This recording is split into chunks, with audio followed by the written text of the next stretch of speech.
Magandang araw sa inyong lahat. I'm Aliana Arendain and today we are going to discuss about Chapter 2 Examination of Goods. I am the last reporter for this vlog, so if you haven't watched Miss Morales' vlog, then please do so in coordination of this vlog. Thank you guys, and let's go! Section 419, Examination of Goods. When required by the Bureau, the examination of goods will be conducted right away after the goods declaration has been lodged. The live animals, perishable goods, and other goods that requires immediate examination will be prioritized in the examination. Under current laws and regulations, the Bureau and the other regulatory authorities shall develop a system of coordination and cooperative examination of goods wherever appropriate.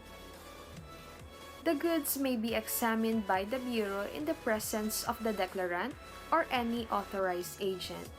If the declarant or authorized representative is absent, it may be allowed in valid and justifiable grounds as may be defined by regulations declared by the Secretary of Finance upon the recommendation of the Commissioner. The Bureau can take samples of goods as minimal as possible only when needed to establish tariff description and value of declared goods. Section 420, Conditions of Examination. In internationally accepted standards, the Bureau may adopt a non-intrusive examination of goods like the use of X-ray machines. The physical examination can be conducted when A. It is directed by the Commissioner on account of a derogatory information. B. The goods are subject to an alert order issued by competent authority. C. The goods are electronically selected for physical examination. D. There are issues and controversies surrounding the goods declaration and the import clearance process, or E. The importer or declarant requests for examination of the goods. Section 421, Duties of Customs Officer tasked to examine the imported goods. In examination, classification, and valuation of the goods, the Customs Officer shall A. Determine whether the packages for examination and their contents are in accordance with the goods declaration, invoice, and other pertinent documents. B. Take samples of the imported goods for examination or laboratory analysis when necessary. C. Issue a receipt for a sample taken and retained during examination. And D. Report whether the goods have been correctly declared as to value, quantity, measurement, weight, tariff classification, and not imported contrary to law.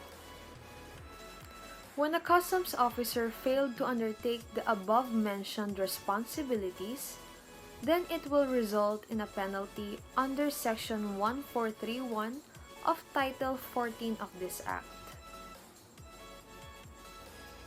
It is said in Section 1431, Statutory Offenses of Officers and Employees, that every officer, agent, or employee of the Bureau or of any other agency of the government charged with the enforcement of the provisions of this Act, who shall be found guilty of any delinquency as described below, the penalized with imprisonment of not less than 6 years and 1 day, but not more than 12 years, and perpetual disqualification to hold public service from exercising the right to vote and to participate any public election, and a fine of not less than 500,000 pesos, but not more than 1 million pesos.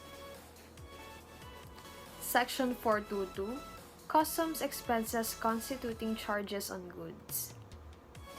The cost of the examination should be paid by the importer or exporter, provided that proper accounting and documentation are maintained. all expenses incurred by the Bureau for the processing or storage of commodities, as well as other necessary procedures, are chargeable to the goods and constitute a lien against it. So that's the end of the topic of importation and clearance formalities.